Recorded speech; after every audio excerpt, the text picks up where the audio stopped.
tinatanggap ba talaga ng Panginoon? Tandaan natin, hindi lahat, ng paglilingkod o hindi lahat, ng ating mga ginagawa ay nagiging katanggap-tanggap sa Diyos. Meron siyang, pamantayan, mga kapatid. Bakit pa naman nating aaralin yung katulad nung ating tinatalakay, na ang paglilingkod, ay kinakailangan, nagbubuod yan, doon po sa patnubay ng banal na Espiritu. Diba yan po yung ating mga natalakay noon, nung nakaraang linggo. Tapos, dapat nagbubuod po yung ating paglilingkod, doon po sa tinatawag na pagmamatapat natin. Amen?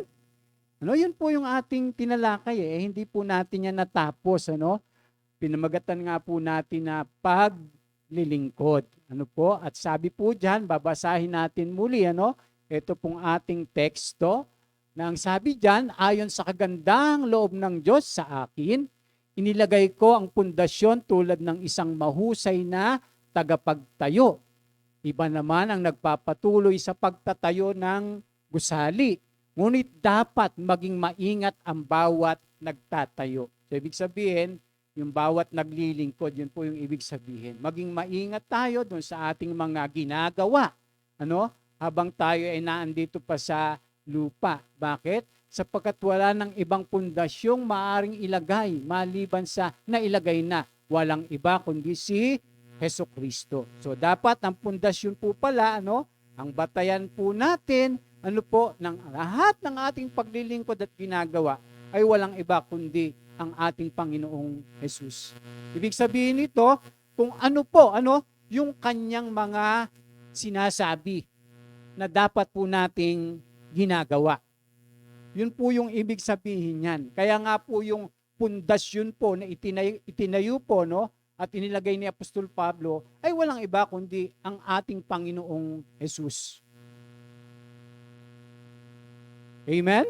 Kaya itutuloy natin, sabi diyan, may nagtatayo ng gumagamit ng ginto, pilak o mahalagang bato.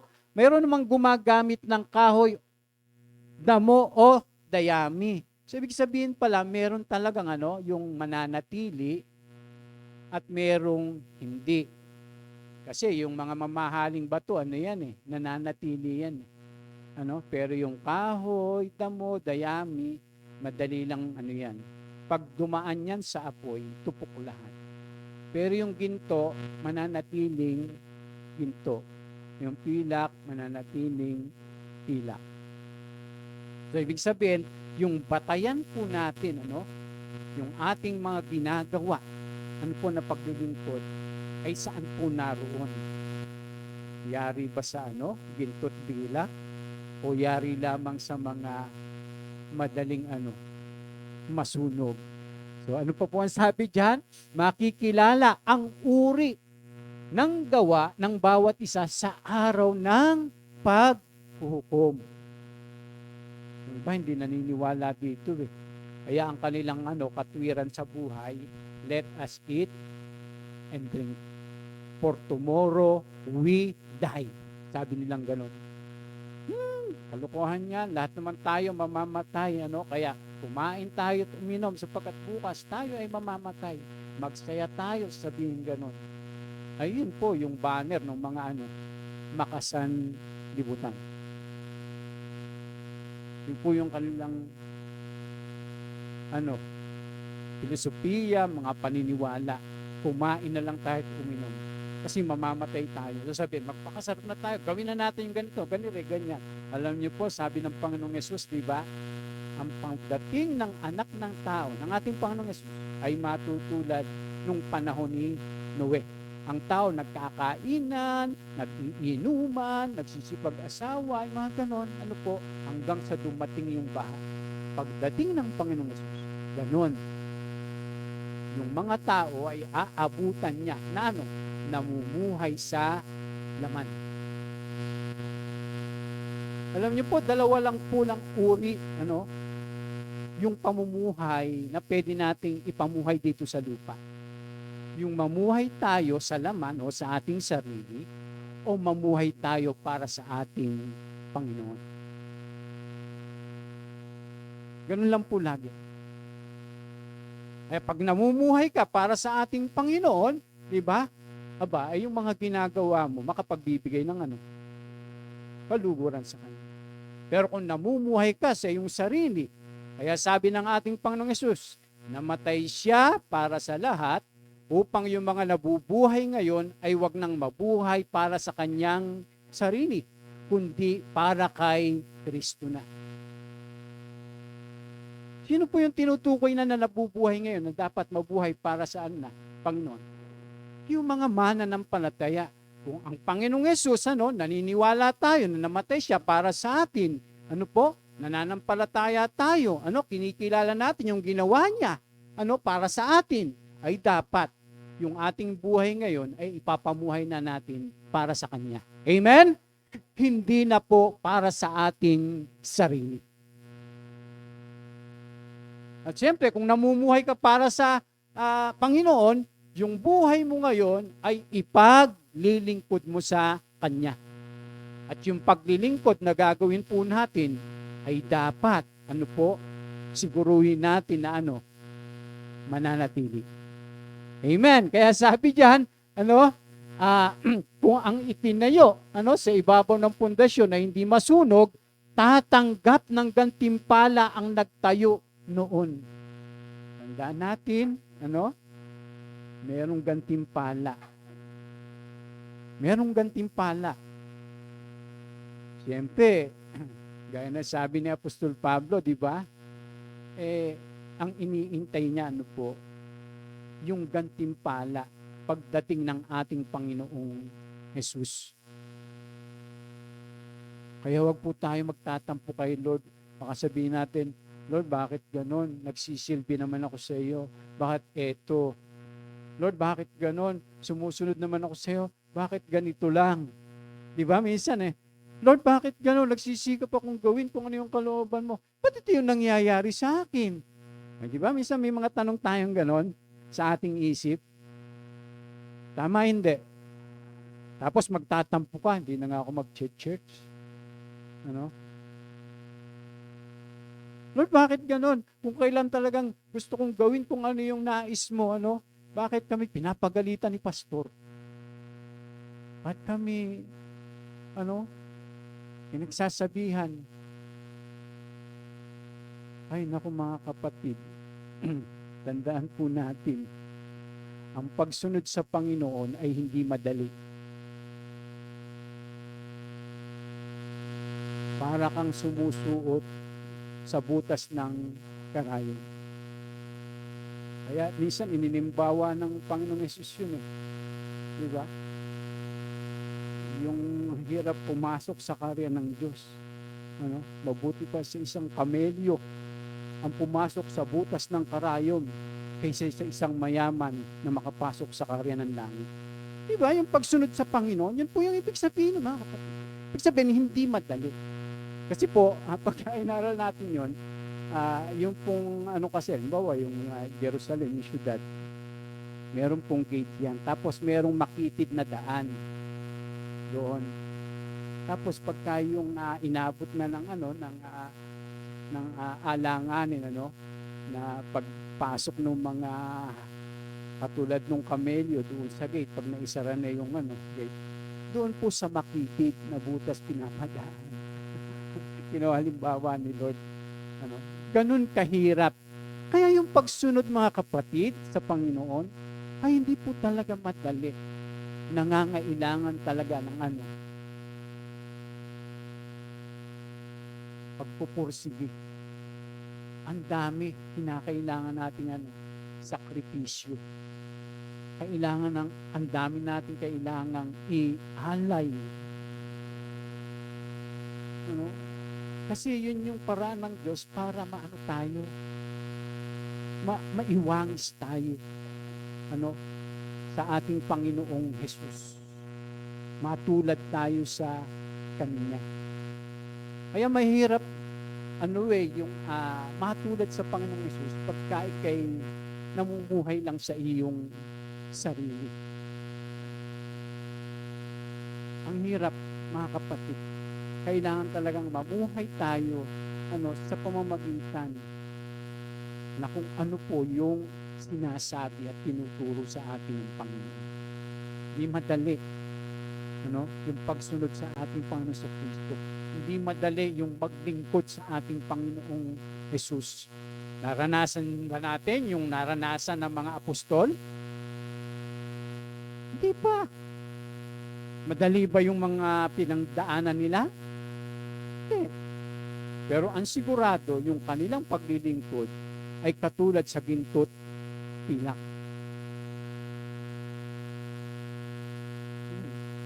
Kasi kasama yung buhay talaga.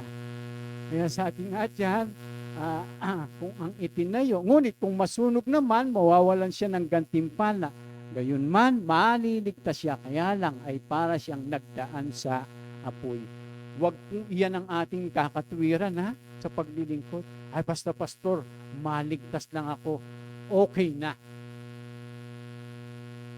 Alam niyo pa, pagka gano'n ang ating katwiran, anong gagawin natin sa paglilingkod? Pa-easy-easy lang. Baka matulad tayo doon sa aliping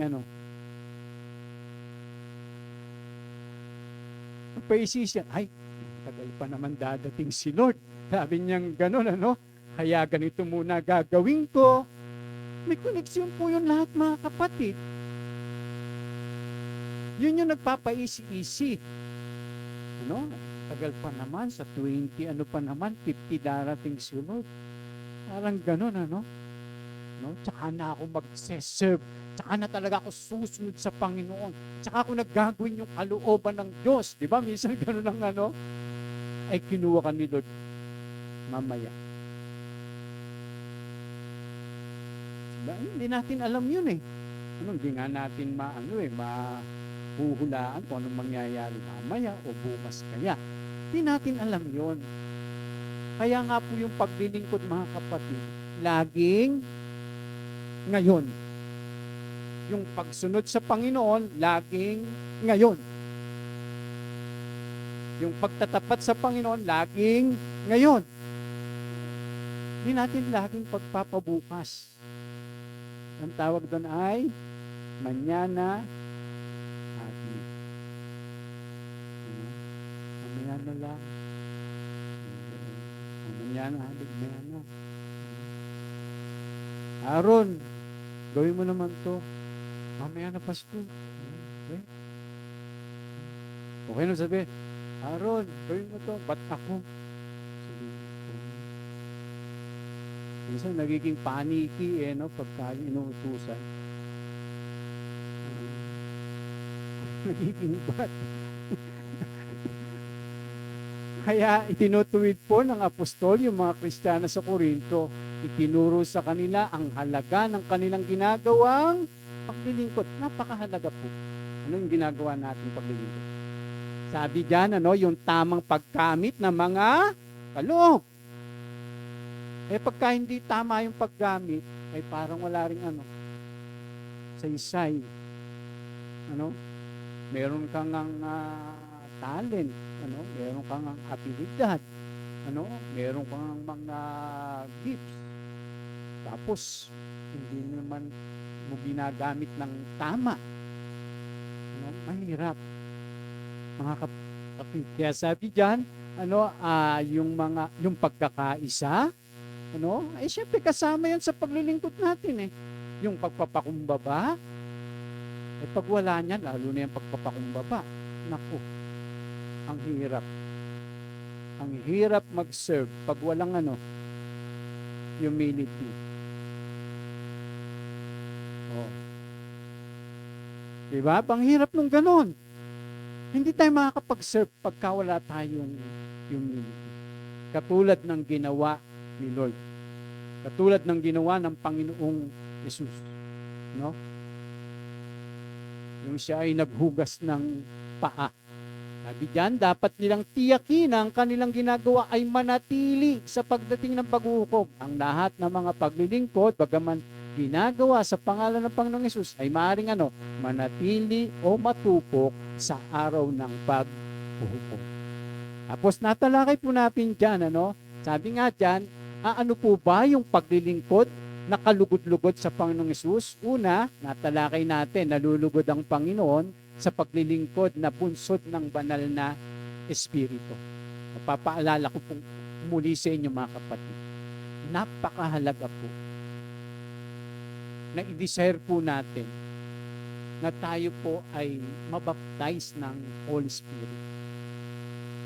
Sa ibang mga grupo, mga kapatid, pagka daw na born again yung isang tao, na-baptize na ng Holy Spirit. Hindi po totoo yun. Dahil yung mga unang alagad ay mga na-born again na yun. Nanampalataya na yun sa Panginoong Yesus, tumanggap sa ating Panginoong Yesus, pero hindi pa nila natatanggap o nararanasan yung kapuspusan ng banal na Espiritu. Natanggap lang nila yon, yung kapuspusan ng banal na Espiritu, nung umakyat na ang Panginoong Yesus sa langit. Inintay nila doon sa Jerusalem. Saka lang nila natanggap. Kasi sabi po ng ni Apostol Pedro, di ba? Nung siya'y nangaral na matapos, di ba, na mapuspos sila ng banal na Espiritu. Sa Acts 1, nabaptize sila ng Holy Spirit, di ba? Acts 2, pag binasa po natin, yung 37 hanggang 39, nangangaral na si Apostol Pedro, baptized na sila ng Holy Spirit noon. Nung nangaral siya, nung sabi po ng mga Hudyo, ano pong dapat gawin namin mga kapatid?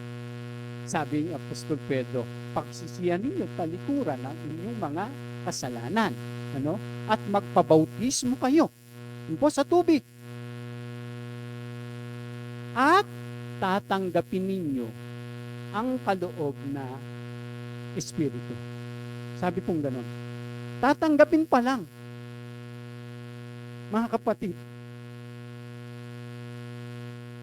Kaya, napakahalaga po, mga kapatid, na yung mga mananampalataya ay hindi lamang basta tayo po, ay nakakapakinig, nakakapag-church, nakakadalo ng mga gawain, pero yun pong halimbawa, utos ng Panginoon, napakapuspos kayo sa Espiritu Santo, ay hindi natin na-experience. Alam niyo po, bang hirap talagang mamuhay na wala yung bunsod o patnubay ng banal na Espiritu. Pwede tayong mamuhay na wala yung patnubay ng banal na Espiritu. Pwede nga tayong maging mabait, pwede tayong maging mabuti. Wala yung banal. Napakaraming tao nga, hindi mga Kristiyano, hindi mga kumikilala sa Panginoong Yesus. Pero matulungin sila. Meron naman silang pag-ibig.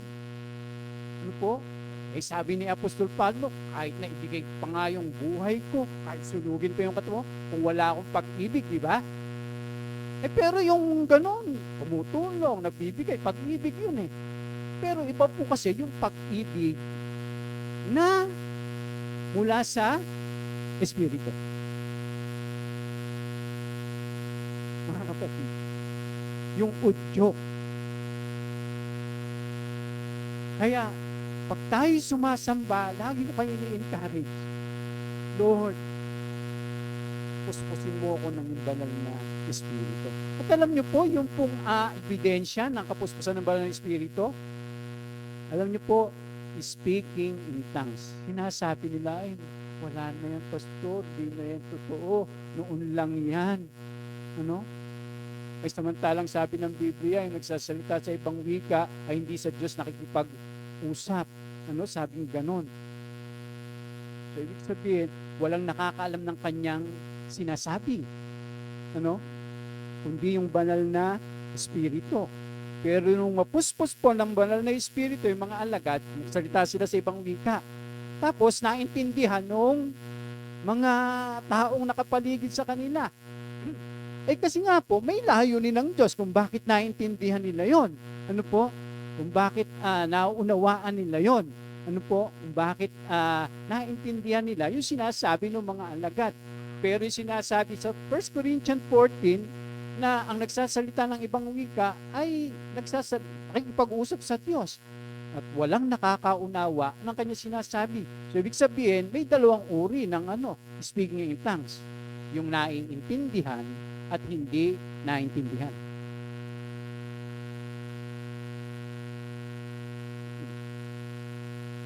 Tapos pag mananalangin tayo sa patnubay ng banal na Espiritu, mga kapatid, sabi, hindi tayo marunong manalangin. Sabing ganun. Pero tinutulungan tayo ng Espiritu. Sabing ganun. Sa pananalangin. Doon sa paraang hindi kaya natin sambitin. O, sino gagawa nun? Yung banal na Espiritu. Kaya nga mayroong tinatawag na praying in tongues. Mayroong tinatawag na pag-awit sa banal na Espiritu, pananalangin sa banal na Espiritu, pagsamba sa banal na Espiritu. Yung iba hindi natatanggap yun. Alam mo kung bakit? Kasi hindi nila sinasampalatayan. Paano naman ibibigay ng Diyos yung hindi natin sinasampalatayan? Hindi po mangyayari yun. Kaya yung iba hindi nila ma-experience yung bautismo sa banal na Espiritu. Sasabihin ng iba, pag kami nagsasalita sa ibang wika, sa demonyo yan. Kasi kung ano-ano pinagsasabi, para daw naglalatin. Iba po yung Latin. Yung Latin, naintindihan yon ng mga nakakaunawa ng Latin. Pero yung nagsasalita sa ibang wika, hindi niya maiintindihan yon. Maliban lamang doon sa, halimbawa, nagsasalita ng ibang wika, ay panalangin niya na maintindihan niya. O kaya naman, merong mag-i-interpret. Kaya nga po sa pagsamba natin, di ba, mga kapatid, ako nagsasalita sa ibang wika pag sumasamba tayo ng sabay-sabay.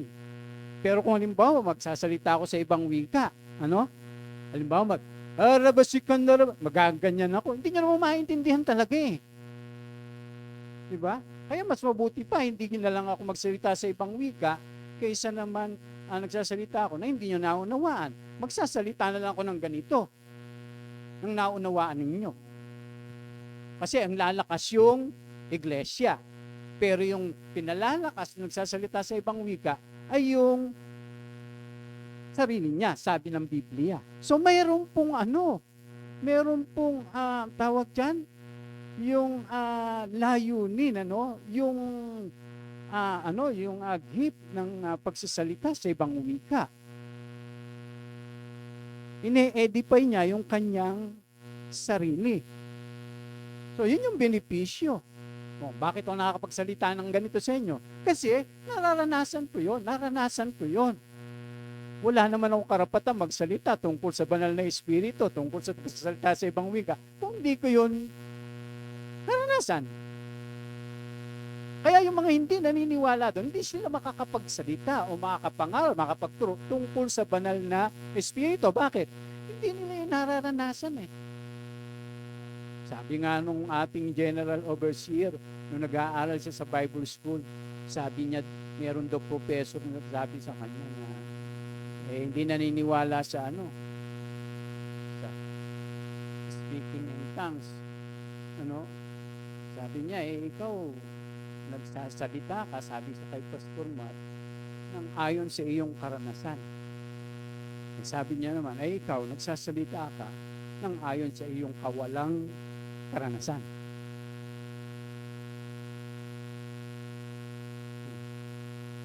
Amen?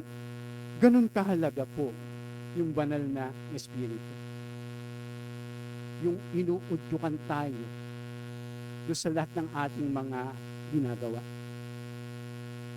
Kaya minsan, di ba, may mga ginagawa tayo, akala natin tama. Kaya ginagawa natin. May sabi ng salita ng Diyos, may daan sa paningin ng tao ay matuwid. Pero ang dulo nito ay kamatayan. Di ba? Sa panahon pa naman natin ngayon, yung paglala ng kasamaan. Sa panahon natin ngayon, yung puti nagiging itim. Yung itim nagiging puti. Yung masama nagiging mabuti. Yung mabuti nagiging masama. Tulad nung ginagawa ng ano natin ngayon, yung mga namumuno. Wala. At napunta tayo doon. So, baka hindi na patnubay ng banal na espiritu yan. Hindi, halimbawa lang. Ganito po, no? Hindi ko kuha ng pondo. No? Tapos kumari itutulong. Pero yung mas marami doon, pero nasa isip niya, tama yun. Dahil itinulong nila. Pero ang totoo, hindi. Nandadaya po sila. Nagtatago lang din sila doon sa sinasabing ayuda. Ay. Pero yung karamihan nun, tayo po'y maging totoo. Maging, ano tayo, ang tawag dyan? Oo. Halos lahat. Ganun na sa ating gobyerno. Talagang piling-pili. E yun nga minsan na iniisip natin na parang hindi naman, di ba? Nasasabit pa. Mga kapatid. So, iba po pagka yung mananampalataya ay namumuhay talaga sa patnubay ng Espiritu. Hindi tayo pwedeng maging spiritual kung hindi tayo mamumuhay ng hiwalay o yung patnubay ng banal na Espiritu.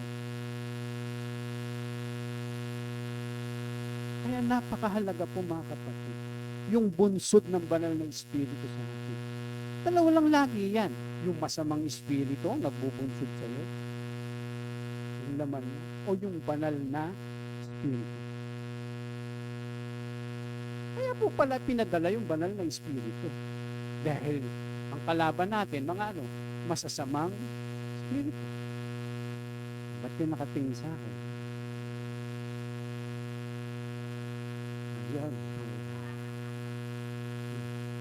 Sabi ni Ate Christy, nagsabi nun na poging espiritu. Pogi, presence of God inside. Yun ang ibig sabihin ng pogi. Di ba? Kasi, tuloy na. Doon sa pangalawa. So, sabi pong gano'n, nalulugod ang Panginoon sa paglilingkod na bunsod ng pagmamatapat sa tungkulin. Inaano ko lang, yung aking binabalikan. Tayo po yung mga alipin, di ba? Mga alipin po tayo ng Panginoon. Kaya kita nyo po yung mga apostol, pag sila'y sumusulat, alam nyo yung introduction na sulat nila. Ako si Apostol Pablo, alipin ni Kristo Jesus. Tapos papansinin nyo po yan yung mga ganong di ba? Napakababa, Ganun ang kanilang, yung introduction. Si Pedro, ganun din. Ako, si Pedro, alipin ni Kristo Jesus. Alam niyo po, yung alipin noon, wala talaga ibang ginagawa, kundi sumunod lang sa kanilang Panginoon. Kaya ang Panginoong Yesus, yung inahalimbawa niya, yung mga alipin noon. Kasi sila magiging alipin na lang habang buhay. Mapwera na lang na sila'y palayain ng kanilang Panginoon. Halimbawa, sinabi ng Panginoon nila na, Aaron, malaya ka na. Nakabayad ka na sa iyong mga pagkakautang. Di ba minsan kasi pagka meron alipin. Ngayon, nakabayad na siya. Pero dahil sa pagmamahal ng alipin, alam niyo po, na hindi niya naiiwan yung kanyang Panginoon, magpapabutas siya ng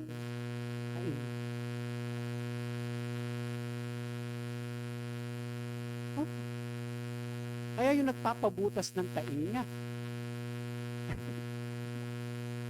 Hindi totoo po. Ang pambutas pa nga nila ng tainga nun, yung parang sa pinto ang ginagamit. Pero po niyan yung ano yung pagpapabutas ng tainga, lalo na po yung mga alipin, na merong isasara yung pinto na yung tainga niya bubutas po yung ano niya. Tapos, yun yung palatandaan na hindi niya na iiwan yung kanyang Panginoon dahil sa kanyang pag-ibig sa kanyang Panginoon. Kaya nauso po yung pagbubutas ng tainga. Alam niyo po, di ba sa ibang bansa, sa Africa nga, malaki. Iba nga dito eh. Yun po yung kaya nauso yung butas ng tainga.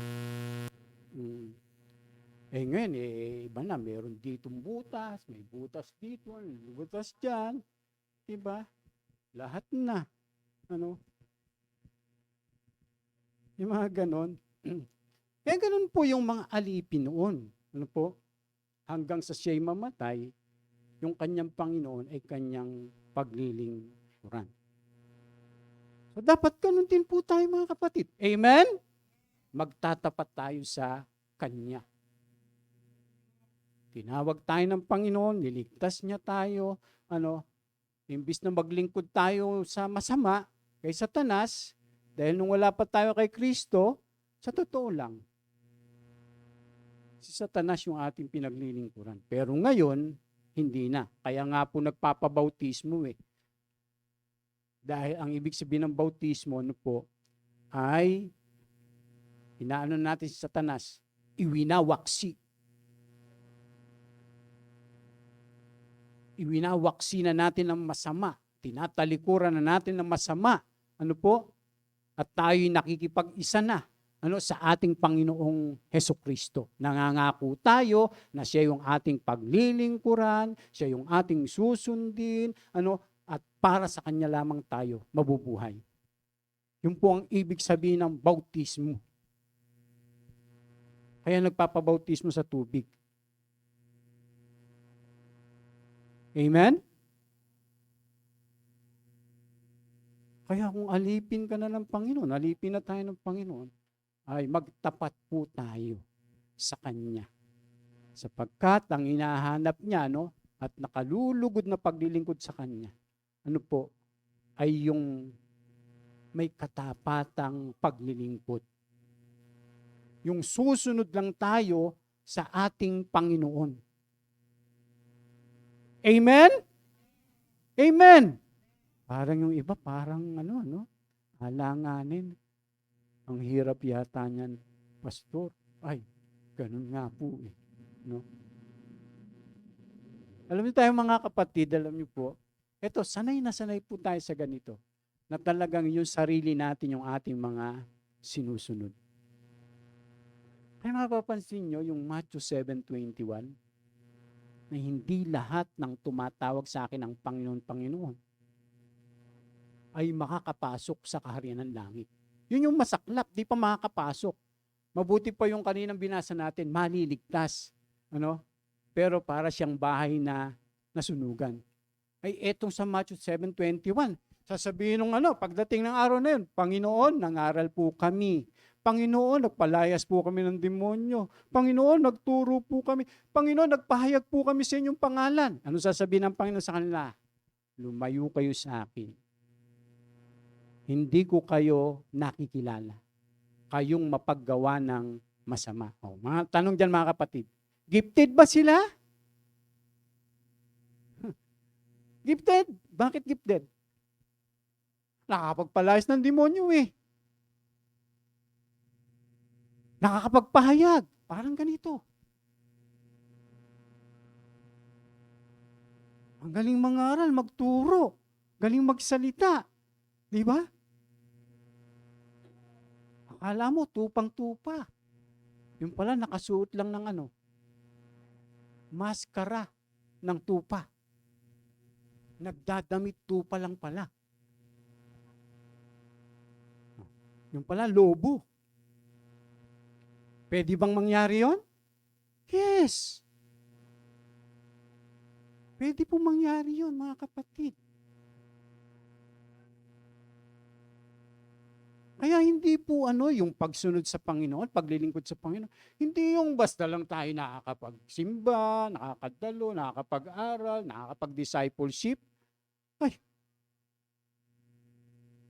Ay, ang Panginoong Yesus nga, dinisciple pa ng personal yung 12, di ba? Oh, ang Panginoong Yesus, ang kasama nila, personal. Samantalang ngayon, kami kasama nyo. Ang sinasabi lang namin, yung sinasabi ng Panginoong Yesus. Samantalang ang Panginoong Yesus, yung personal na sinasabi niya, ang napapakinggan ng mga alagad. May sumabit pa. Kaharap na nila, kasakasama ang Panginoon. Sumabit pa sino? Si Judas. Nangaral ba si Judas? Nagpalayas ba ng demonyo si Judas? Kita nyo na.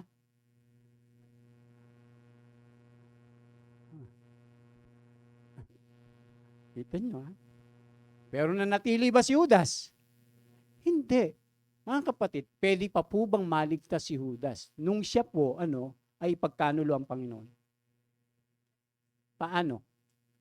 Kung magsisisi, iniintay nga ng Panginoon yun. Kaya nga minsan pinaparinggan siya. Ng Panginoon. Kasi si Pedro ay gumawa rin ng kasalanan. Anong ginawa ni Pedro? Mas malala pa kay Judas. Bakit? Tinatuwa niya sino? Ang Panginoong Yesus.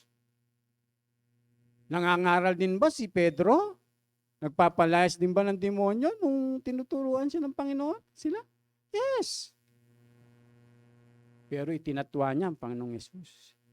Pero si Pedro, di ba, siya yung bida-bida palagi. Lord, hindi mangyayari yan.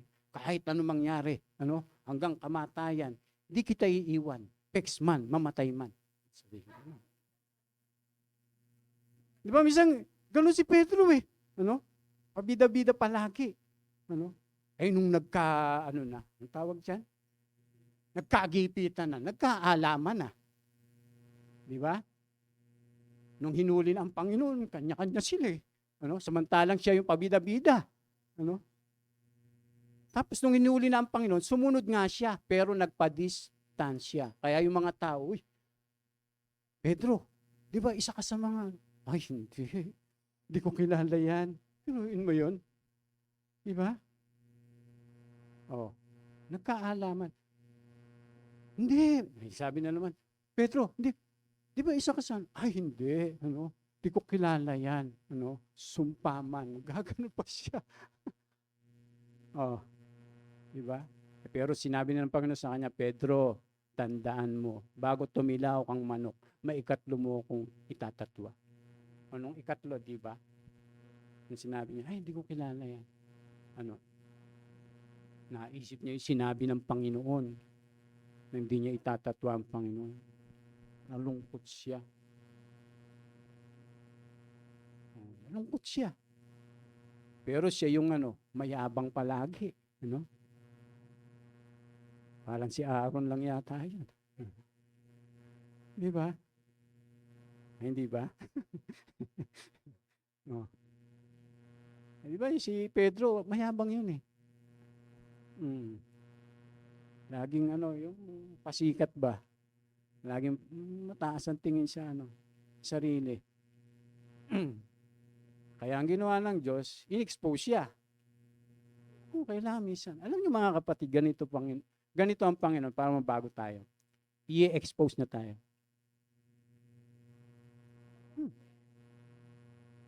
I-expose na tayo kung ano yung ating mga kahinaan. Kasi nagkukunwari ka na kaya mo yun. Ang gagawin ni Lord, teka, eto. Kaya nung nangyari sa kanya yun, di ba? Nakita niya na yung sarili niya ngayon.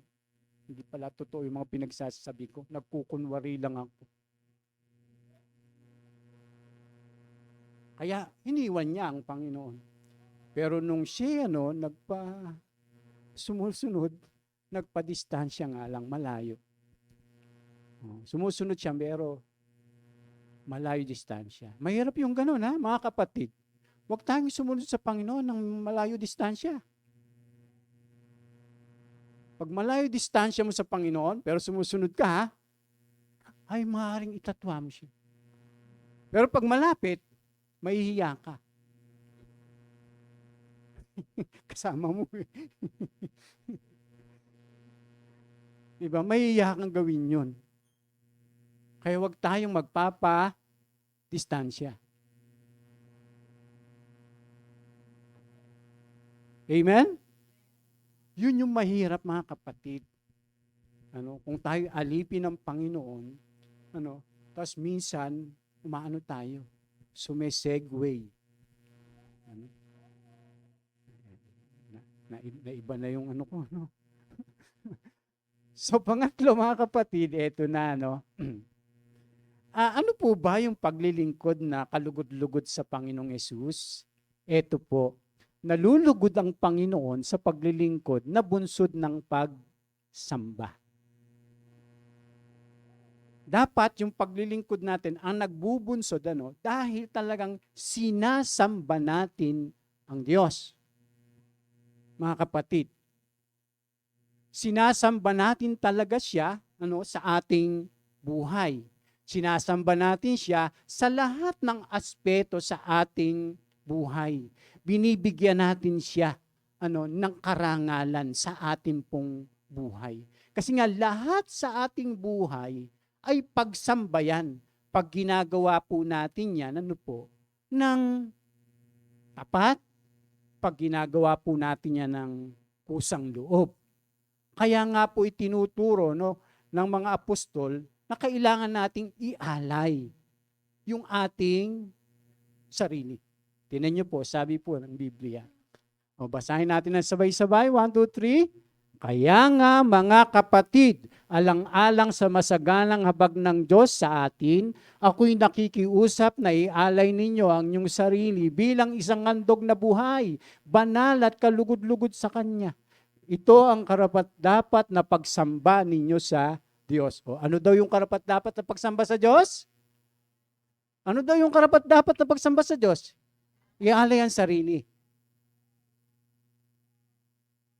Kasi pag hindi natin ginawa yon, yung lahat ng ating mga ginagawa, hindi karapat-dapat. Kasi doon po nakapaloob, yung karapat-dapat na pagsamba. Saan? Doon sa inialay na buhay. Yung inialay na sarili. Kasi pagka inialay mo yung sarili mo, kanino na siya? Sa Diyos na, hindi na sa'yo. Simple lamang po, mga kapatid. Simple logic. Pag inialay mo, ibinigay mo yung sarili mo sa Diyos, hindi na yun sa'yo. Ay marami po namumuhay pa rin saan? Sa kanyang sarili. Kasi bakit? Hindi niya nialay pa. Hindi nialay. Tingnan niyo po, pagka dapat iaalay natin, paano natin iaalay yung ating sarili? Ang sabi, ialay ninyo yung sarili bilang isang handog na buhay. Di katulad noon, yung mga inahandog, patay. Di ba ganun po noon? Ang inihandog ng mga tao noon, mga patay na hayop. Tayo, yung ating buhay. Yung ating buhay. Sabi pong ganon, banal at kalugod-lugod sa Diyos. Ano sabi? Banal. Ano po yung kalugod-lugod sa Diyos? Banal. Banal na buhay. Yun po yung nakakalugod sa Diyos. Paano malulugod ang Diyos kung sinasabi mong anak ka ng Diyos, mananampalataya ka, sa Kanya ka, tapos yung pamumuhay mo hindi banal? Mga kapatid, kaya sabi dyan, paano mangyayari yun? Kasi ito yung karapat-dapat na pagsamba niyo sa Diyos. Huwag kayong makiayon sa takbo ng mundong ito. Ay, paano ka nga naman magiging banal kung ikaw ay worldly. Kung ikaw ay makamundo. Naalala ko yung tinuturo ni pastor doon sa yung contextual ano ba yun? Contextual interpretation, pagkasabado. Halimbawa, yung asin, mga kapatid, ba sabi ng Panginoon, Kayo ang asin ng sanlibutan. Pag nawala na yung alat, anong kabuluhan nito? Nawawala ba yung alat na asin?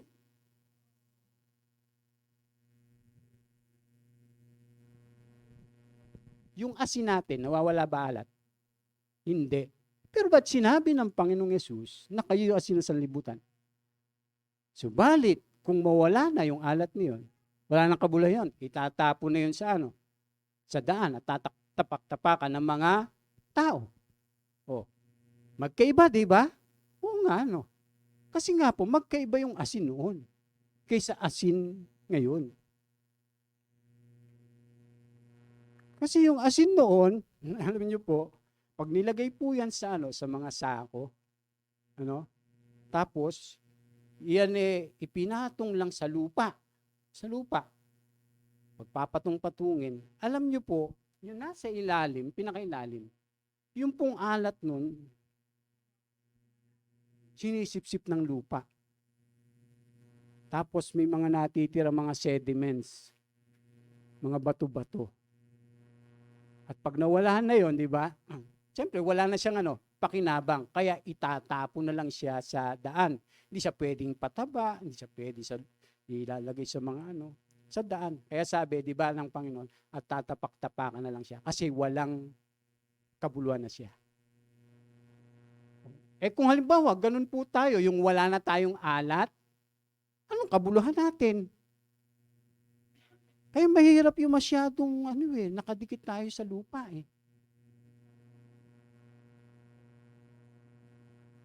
Bakit? Pag nahawahan tayo, nawawala yung ating alat at nawawala na tayo ng kabuluhan. Tapos sinasabi ng iba, Christian din ako.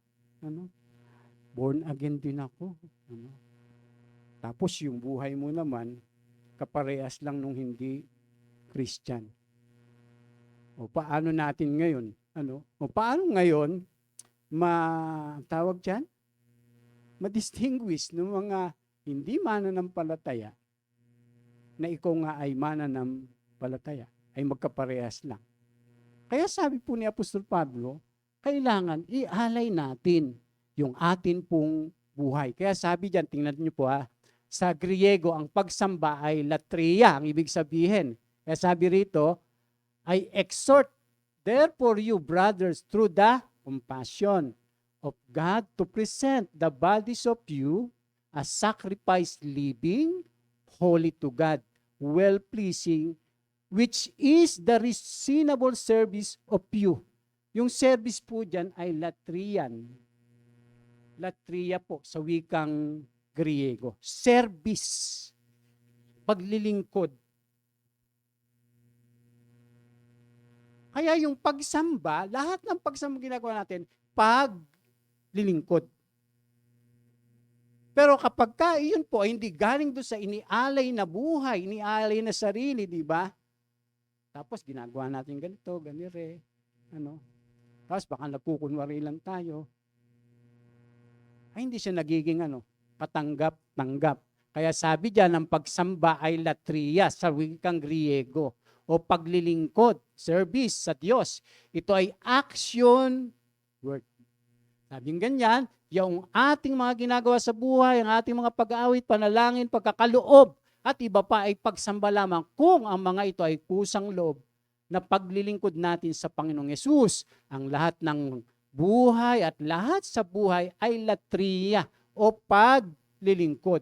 Kung inialay natin yung ating buhay, yung ating sarili. Kaya walang nasasayang. Bakit? Kasi tunay yung iyong paglilingkod.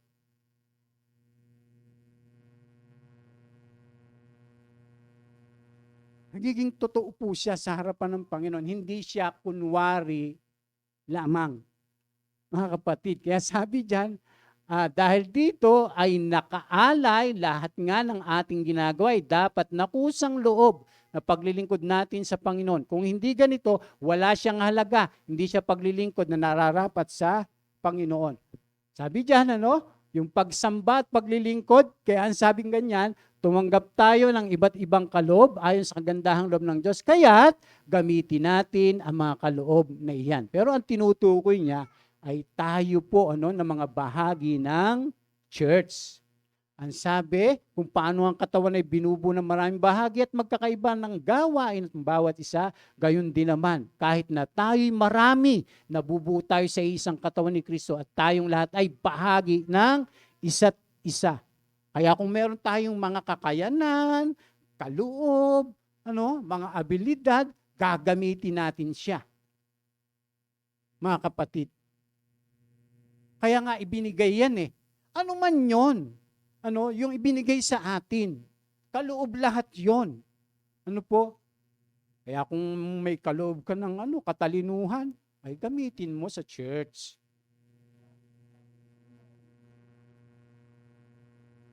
May kaloob kang magpahayag, magmawit, magturo, kahit mga kapatid.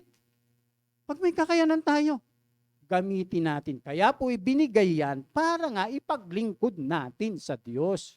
May magagamit tayo sa paglilingkod sa Kanya. Amen?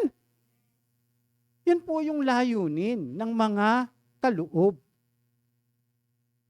Kaya nga po tayo nilagay doon sa church. Iba-iba tayong bahagi. Hindi naman tayo magkakaparehas eh. Hindi tayo magkakaparehas. Iba-iba tayo ng tungkulin. Pero meron lang tayong isang Diyos na pinaglilingkuran. Kaya sabi pa dyan, kinalulugod ng Panginoong Hesus ang paglilingkod na nakabuod sa pagsamba. Ang lahat ng ginagawa sa buhay ay paglilingkod sapagkat ang lahat ng buhay ay pagsamba. Nasusuklam siya sa anyo ng pagsamba na hindi nakalapat sa mga ginagawa sa buhay. Tingnan natin po yung halimbawang ito. Anong sabi po dyan? Sabi po dito, ito na lang dilaw. Basahin natin na sabay-sabay. 1, 2, 3. Ang paggalang sa akin ng bayang ito ay pakunwari lamang, sapagkat sa bibig at hindi sa puso ito bumubukal. Walang kabuluhan ang kanilang pagsamba, sapagkat tinuturo nilang galing sa Diyos ang kanilang mga utos. So pwede bang sumamba ng pakunwari? Pwede. Pwede bang yung mga ginagawa natin ay kunwari lamang? Pwede. Yun ang sabi ng Panginoong Hesus eh. Mga kapatid dapat talaga yung ating pagsambang ginagawa, yung ating paglilingkod, dapat gikan sa kasing-kasing. Ay, Bisaya yun. Galing sa puso. Tibuok. Buong puso, mga kapatid. Buo. Tingnan niyo po ha. Ano sabi po dyan? Wala na. Okay. So yung last, sabi po dyan, ano po ba yung paglilingkod na kalugod-lugod sa Panginoong Hesus? Nalulugod ang Panginoon sa paglilingkod na bunsod ng wagas. Ayan, na pag-ibig. Sabi dyan, ang tunay na pag-ibig sa Panginoong Hesus ay nakikilala sa kaloobang sumunod sa kanyang niutos.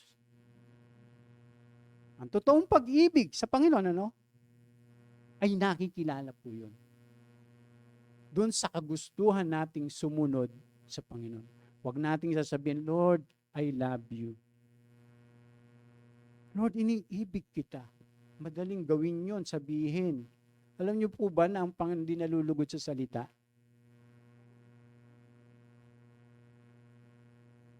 Ang hinahanap niya yung gawa. Hindi natin pwedeng bulahin ang Panginoon. Panginoon, iniibig kita ng walang hanggang pag-ibig. Buong puso, buong kaluluwa. Mananalangin kang ganon. Ha? Panginoon, gusto kong sumunod sa iyo. Tapos di ka naman nag-church. Gusto kong maglingkod sa iyo. Tapos, hindi ka isa. Paano yun? Paano mo pag-aanuhin yun? maano natin tawag dyan? Diba? Hindi siya magkapareho. Yung sinasabi natin dun sa sinasabi ng Panginoon. Kaya sabi nga po dyan, ang ating paglilingkod, pagpaalipin ay bunsod ng pag-ibig natin sa Diyos at sa kawing nitong pag-ibig sa kapwa. Ang umiibig ay naglilingkod ng tapat. Ang hindi naglilingkod ng tapat ay hindi umiibig. Ano po sabi dyan? Ang tumatanggap sa mga utos ko, tumutupad nito, ang siyang umiibig sa akin. Sino po yung umiibig sa Panginoong Yesus? Tumatanggap at tumutupad. Kaya madaling malaman kung iniibig niyo ang Diyos Iniibig ko ang Diyos Madaling basahin. Simple lang, kapag hindi tayo sumusunod sa Panginoon, hindi natin mahal ang Diyos. Hindi natin mahal ang Panginoon. Pero pag mahal natin ang Panginoon, gaano mang kahirap, yung pagsunod, abay gagawin mo. Dahil sa pag-ibig mo sa Panginoon. Ang sabi pa diyan, nagsisimula lagi yung pag-ibig sa Diyos. Sumagot si Jesus, ibigin mo ang Panginoon mong Diyos ng buong puso, ng buong kaluluwa, ng buong mong pag-iisip. Ito ang pinakamahalagang utos. Ito naman ang pangalawa, ibigin mo ang iyong kapwa gaya ng pag-ibig mo sa iyong sarili. Yan, kabisado natin yan di ba yan yung 10 utos? Yung unang 5 utos o 4 na utos para sa Diyos. Yung susunod na 6 na utos para sa tao, sa kapwa. Yun yung 10 utos. Binuod, mga kapatid. Pero nagsisimula lagi siya sa pag-ibig. Ano pa mga kapatid? Ayan. Walang halaga kung walang pag-ibig. Ito yung kanina sinasabi ko mga kapatid. Makapagsalita man ako sa mga wika ng mga tao at ng mga anghel.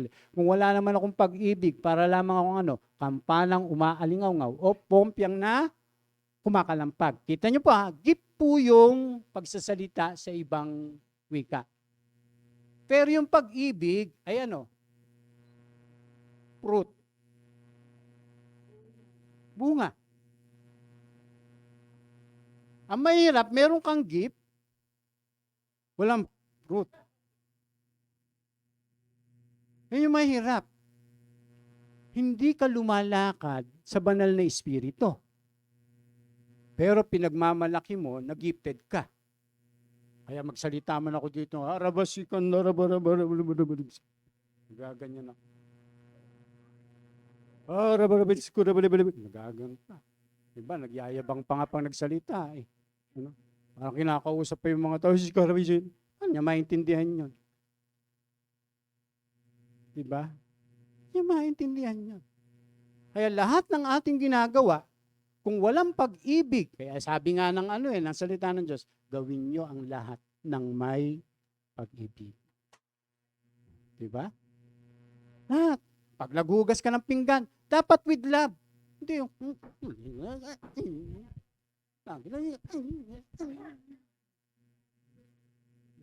kaya ibabato yung mga ganun. Diba? Hugas ng pinggan Malaking si mama, ako na lang inutusan. Diba? Ganun. Hindi naman ako kumain. Sila naman. Yun. Pati ba naman yun diba? Diba? Dapat magpasalamat kayo lagi dahil may hinuhugasan kayong pinggan. Amen! Bakit? Ibig sabihin, pinagpala kayo dahil meron kayong kinakain. Tapos magrereklamo pa kayo. Diba? Imbis na, Lord, thank you. Nakapaghugas ng pinggan. Pumunta kayo doon sa gasa. O kaya tingnan po natin yung nangyayari sa gasa. Kawawa siya. Kaya kung tayo may kinakain, magpasalamat tayo sa Diyos. Na lahat na ating ginagawa, with love. With love. Alam niyo yung pag-ibig, hindi mainisin, hindi ano yung pag-ibig? Matyaga. Ano yung pag-ibig? Hindi natin masama ng loob. Diba? Yun po yung meaning ng pag-ibig. Basahin niyo mabuti mga kapatid. Nakapagpapabago ng ugali. Ano po mga kapatid? Yung bunga ng Espiritu. Pag sumunod tayo, mababago ugali natin. Maniwala po kayo. Basta yung yung pamumuhay natin, sa patnubay ng Espiritu, mababago yung ugali natin once na nagpailalim tayo sa Espiritu Santo. Pero pagka hindi, yung pangit na ugali mo,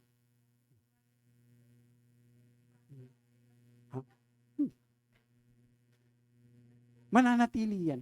Ang sagwa. Kaya po yung bunga ng Espiritu, nakakapagpapugi yun. Tsaka nakakapagpaganda. Ay, maniwala po kayo mga kapatid.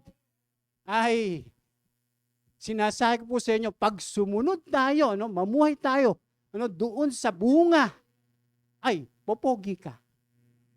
Gaganda ka. Yung magmumukha kang ubas. Hindi mo kang pasas. Yes. Hindi mo mukhang pasas. Ganun. Kasi bunga nga ng di ba? Yung Espiritu. Diba? Pag nakakita ka namumunga ng mga puno, gandang tingnan, di ba? Tapos binabato. Minsan magagalit yun. Sa kanila, pangit yung ugali mo. Kasi hindi ka na katulad nila. Bakit? Katulad ka na ni Lord. Ganun. Kaya babatuhin ka. Kasi namumunga ka eh. Kaya iba po, pag mayroong pag-ibig, yung lahat ng ating ginagawa, kahit saan, nasa trabaho ka, nasa school ka, nangangapit bahay ka, di ba? Di ba, titetet? Nangangapit bahay ka, di ba? Tapos kakausapin ng kapitbahay mo. Kumare, ano latest? Di ba? Dapat with love. Uy, ba si kumaring isa natin? Tulungan natin, kawawa naman. Dapat ganun, di ba? With love na. Uy, alam mo yung kumari natin isa? Naku, nakita ko. Ganito ginawa. Di ba nang usapan yun? Minsan ng mga Christian, ganun. Pag nagmi-meeting tayo, yung iba, akala mo nagmi-meeting. Ay, time first na daw, sabi ni Ate Sun. Tingnan niyo po yung paglilingkod sa kapwa. Last na po, mga kapatid. Sabi, sasagot ang mga matuwid. Yung mga matuwid, bakit? Kasi naglingkod sila sa Diyos, naglingkod sila sa kapwa. Sabi dyan, Panginoon, kailan po namin kayo nakitang nagutom at aming pinakain, nauuhaw at aming pinainom? Kailan po kayo naging dayuhan at aming pinatuloy? O kayo walang maisot aming dinamtan? At kailan po namin kayo nakitang nagkasakit o nabilanggo at kayo aming dinalaw? Sasabihin ng hari, tandaan ninyo, nang gawin ninyo ito sa isa sa mga anak ko, siya man ang pinakahamak, ako ang inyong tinulungan. So, ibig sabihin, yung ginagawa natin sa ating mga kapatid, kanino natin ginagawa? Sa Panginoon. Kasi paglilingkod yon sa Kanya. Amen? Ayan, may natutunan ba tayo mga kapatid? Napakasimple lang niya. Tapos naghahanap tayo malalalim na turo. Itong turong mga simple lang, hindi nga natin maabot. Minsan, hindi natin nagagawa. Paano pa kayo malalalim? Nagbabasa na nga tayo ng Griego. Kahit pa paano. Simple lang siya, pero mga kapatid, kung atin pong tatanggapin, uunawain, mababago po yung takbo ng ating buhay, ating pananampalataya, at yung ating mga ginagawa sa Panginoon. Amen? Kaya nga mga kapatid, sabing gano'n ni Apostol Pablo, alang-alang, sabi diyan, magpakatatag kayo at huwag matitinag. magpakasipag kayo sa gawain ng Panginoon sapagkat alam nyo namang hindi nasasayang ang inyong mga pagpapagal sa Kanya. Palakpakan natin ang ating Panginoon. Pagpalain po tayo ng Diyos.